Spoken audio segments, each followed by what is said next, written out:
I'm aware that many of you have expressed a desire for online counseling, and to that effect, we have a sponsor who will help you and assist you in that respect. So if you will, go beneath the video, you'll find a link to our online counseling sponsor. They have a whole team of counselors that can help you. Practice self-care, get the help that you need.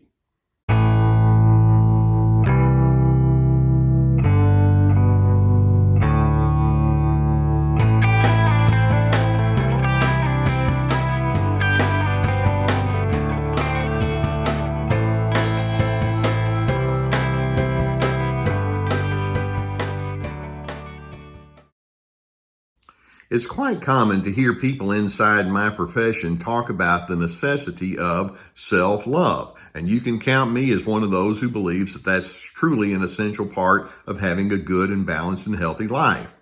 Now, it's one thing to talk about having self-love. By the way, there are some people who are self-enamored. They feel entitled. They feel like they should be getting be on the receiving end of all sorts of praise, but that's not self-love. That leans in the direction of narcissism, of course. But when we talk about self-love, there are various behaviors and attitudes that you find are going to be commonplace that illustrate what you believe on the inside in such a way that it comes out in appropriate lifestyle patterns on the outside. So what I'd like to do is I'd like to highlight 10 different ways that you can tell if a person truly has self-love. And as I go through these, I want you to just kind of take an inventory of where you are with respect to these. So let's go through them. One of the first ways that you can tell if a person has self-love is you don't have to apologize for who you are. Now, I want you to think, how many times might you have somebody who is a critic, or they're harsh, or they blame you, or they argue with you? And before you know it, you find yourself in a very defensive pattern. They're being offensive, so you find yourself being defensive, and you justify yourself too much. You feel like you have to explain more than is really necessary, and you feel like you have to rationalize why it's okay for you to be you. Typically, by the way, you find that when you do that, that offensive person isn't going to say, oh, well, now that you put it that way, they're just going to double down and keep coming at you. If you have a self-love, you realize, okay, there are offensive people out there and they do what they do for their own personal reasons. I don't think I need to get caught in having to explain myself too heavily to those individuals. That's when you know that you have a true self-acceptance or self-love. A second indicator is you don't feel the need to force an agenda. Unhealthy people and people who are trying to justify how wonderful they are, they're trying to force an agenda onto other individuals. It's kind of their way of thinking, if I can make everybody else believe the way I do, then that means I'm okay. Healthy individuals, though, it's like, yeah, I've got my beliefs and my preferences, but you have yours. And if your beliefs or your preferences or your interpretations of things differ from mine, I'm okay with that. Doesn't mean that I have to have everybody just line up exactly the way I do. That's a sign of confidence when you're able to think that way. And you have enough of a comfort with who you are that you can let other individuals be what they are. How about a third indicator?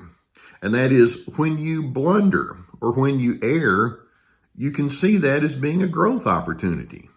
You ever made mistakes?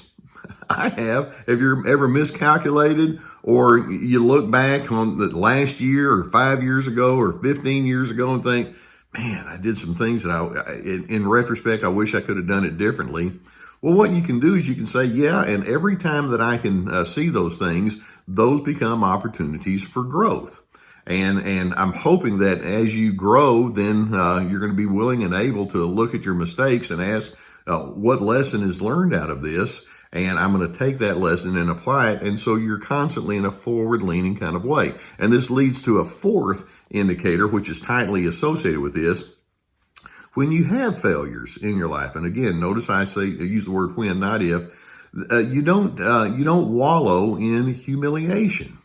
Not only do you see your mistakes and your errors as opportunities for growth, you don't feel like you have to hold on to harsh shame and guilt. I mean, yes, you do want to feel guilt when it's necessary, but it's a restorative emotion. It doesn't have to be an emotion that ties you down. If you feel guilty, rather than thinking, well, that means my worth has just gone way down and I'll never be able to get it back, No, rather than doing that and rather than wallowing in humiliation, you can have a sense of restoration that says, yeah, the guilt is there for a reason. I'm listening to it and I'm somebody that responds well.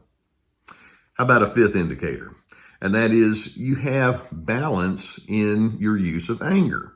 Now notice that I am not saying you don't have anger, but let's think of in terms of two different directions.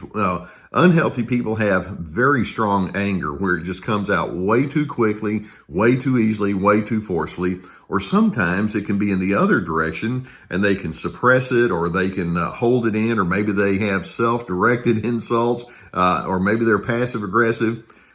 Healthy, self-loving individuals know that they feel angry. They don't feel the need to suppress, nor do they feel the need to overwhelm individuals. They can speak their truth, but they can do it in a clean, assertive kind of way where ideally people could walk away with their dignity intact. You don't have to blow people away. Or a sixth indicator of your own self-love is you're able to appreciate the successes of other individuals. People that have healthy self-love don't struggle with envy. You know, when somebody else has something good happen or they have a claim, rather than thinking, well, I wish that could have been me, instead, it's like, you know, I like it when nice things happen with me. I'm so pleased that good things happen to you too, and you're able to share your joy at the positives in other people's lives, just as you like to share your own positives. A seventh indicator that you can have healthy self-love and self-acceptance is when you have bad moods. You're able to let them run their course in a reasonable kind of manner. Have you ever had a day where you just weren't feeling your best, where you were, for whatever reason, annoyed or irritable or agitated? We all have those days, and you can allow yourself the privilege or just the humanity, let's call it, to have that, but you don't have to dwell on it. They don't last forever. There's some people when they're in a bad mood, it's like, well, how long is this going to last? And how ugly is this going to get? You can allow yourself to have moods. Sometimes you just need to declare to other individuals, I'm not having my best day. I just need to pull back and just relax and get my head together. But you allow it to be there, even as you know you're in a forward-moving kind of progression. How about an eighth indicator of healthy self-love? And that is, you don't really feel the need to show off your skills or your capabilities in an undue kind of way. Now, of course, I think it's wonderful if you have good skills or good capabilities. And it may be that you have an expertise in a certain subject, whether it's in your performances or in your knowledge. And certainly you're not going to just, put a lid on it and not let it come out. But at the same time, you don't have to draw undue attention. Let people figure out who you are and what your positives are in their own timing without you having to compensate for the fear that they may never notice that in you. Let your skills be what they are. People will figure out if they want to. A ninth indicator of healthy self-love is you're a person of gratitude. When you love yourself, it's like, I'm really pleased that good things are on the inside of me. But then in addition, you can say, yeah, and many of the good things that are on the inside of me are there because of many other people who've contributed to my life. And you're able to give credit to other individuals. You show appreciation. You have a thankful heart. You're able to find things that are right and good in other individuals because you realize there's an interconnectedness to all of that. And then a 10th indicator is you have a good sense of humor. How many people do you know that have healthy self-love and they just can't laugh? It just seems inconsistent, doesn't it? When you have a sense of humor, you realize not everything has to be taken seriously, and sometimes life can be a little farcical or it just doesn't make sense, and you can lean into it. You don't have to be sarcastic, and you don't have to be biting with your humor, but you can laugh and you can smile easily, and I'm hoping you're known as somebody that's able to do that. So there you have it. You have 10 different indicators that says, there's a calmness. There's a contentment. There's a sense of well-being on the inside of you. And I'm hoping that those are characteristics that you'll give emphasis to. And in doing so, you can let other individuals know, I'm comfortable with me. If you'd like, perhaps you can be comfortable with me as well. But if not, I'm still going to be okay. That's what healthy self-love leads you to. I hope videos such as this will give you some good stimulus for some introspection and good thought. If you have a need for counseling, I've mentioned many times we have a sponsor. Their link is below, and if you need to, you can look up someone in your own area that can help you, or you can find out how to get counseling from online sources. And if that's the case, I would encourage you to do so. Hey, if you haven't hit that subscribe button, go ahead and do that too, so we can keep more videos coming your way. In addition, we have courses, my Free to Be course, and then on our survivingnarcissism.tv, there's a little tab there that says courses, and it has our webinars and courses and all that are upcoming as well. In addition, we have links below to my books and other resources, so make sure you take advantage of that. Thanks for letting me be on your journey, and I want to see if we can stimulate you towards being the best version of you that you can be.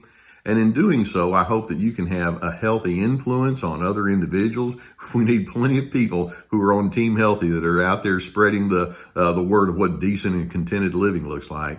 And in doing so, it allows you to become a person of peace.